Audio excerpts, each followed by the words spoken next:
Dear students, I Sunil Shukla going to teach you a very famous poem of Robert Frost, Dust of Snow.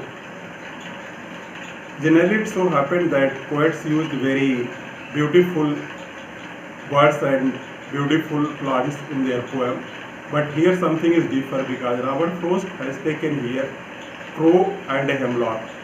Crow एक अपनी मनहूसियत के लिए जाना जाता है, कौवा जिसको हम कहते हैं, अपनी मनहूसियत, उदासी और आतंक भय के लिए जाना जाता है। और ठीक उसी तरीके से जो दूसरा इसमें है यूज्ड ऑब्जेक्ट कैरेक्टर वो है हेमलॉक ट्री। हेमलॉक ट्री को हम हिंदी में धतूरा बोलते हैं और ये भी ठीक उसी तरीके से जाना जाता है जिसका यूज बहुत कम किया जाता है। और जनरली लोटस यूज किया जाता है, रोज यूज किया जाता है, ओक ट्री यूज किया जाता है, लेकिन as you know that hemlock tree is not used. But poet is very energetic, he is not superstitious, he is frank in his dealing। जो poet रॉबर्ट फ्रोस्ट है बहुत energetic poet के नाम से जाने जाते हैं और इनका जो कथन बहुत स्पष्ट होता है, बहुत शिक्षाप्रद इनकी लाइंस होती हैं।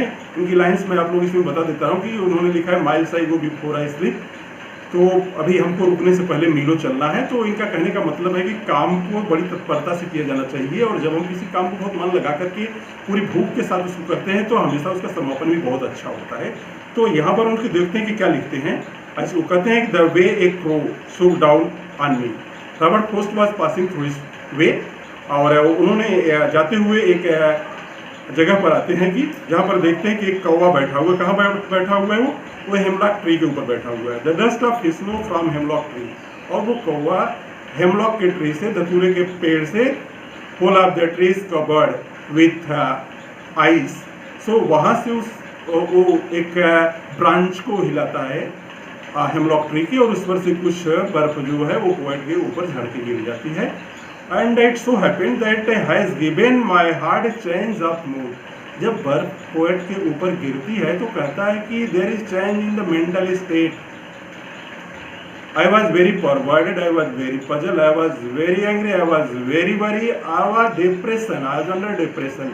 मैं बहुत ही थका हुआ था, मानसिक रूप से उदासी में चल रहा था, लेकिन जैसे ही कौवे ने मेरे ऊपर वो बर्फ के कण को गिराया वैसे मेरी मानसिक स्थिति तुरंत बदल गई और I am in hilarious mood, my mood change and I became happy. तो इस तरीके से जो बीता हुआ दिन था वो तो अच्छा नहीं गुजरा था मेरे लिए, वो मनहूसियत से पूर्ण था, लेकिन जो अभी समय बचा हुआ है वो कौवे के कारण, हेमलॉक ट्री से बर्फ के कणों को गिरा देने के कारण बहुत अच्छा हो गया।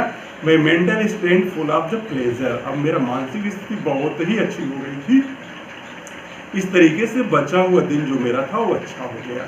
सो इधर poet says that we should not be superstitious, we should be very frank in our dealing and we should always believe in action, and it is the principle of Lord Krishna, कर्मयोग, man of action, man of action. कभी काम करने से हटते नहीं हैं, वो किसी भी दूसरी चीज़ में विश्वास नहीं करते हैं।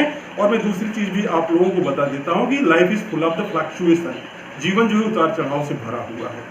आज का दिन अच्छा है तो हमको आज पूरी मेहनत कर लेनी चाहिए, हमको कल के ऊपर नहीं छोड़ना चाहिए कि कल का दिन कैसा होगा, हो सकता है कल का दिन खराब हो, and you should not utilize the day. That is why today when we are in pleasing time is pleasing for me, we should utilize whole of the hours because time and tide waits for none, क्योंकि समय किसी का इंतजार नहीं करता है। तो fluctuation we know that a poor boy also can be a very prosperous boy. एक गरीब घर का लड़का भी अपनी मेहनत के दम पर बहुत अच्छा हो सकता है यदि वो कहीं भी छोटे से छोटे काम में, बिजनेस में अपना मन लगाता है या अपनी पढ़ाई में मन लगाता है।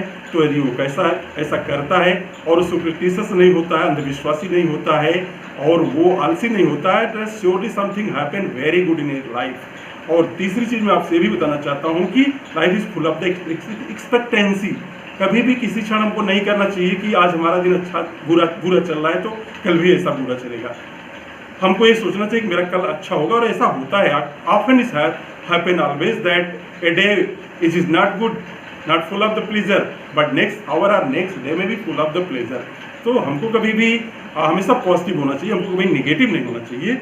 और नेक्स्ट थिंग मैं आपसे कहता हूँ कि life is full of the expectancy and hard work has no option.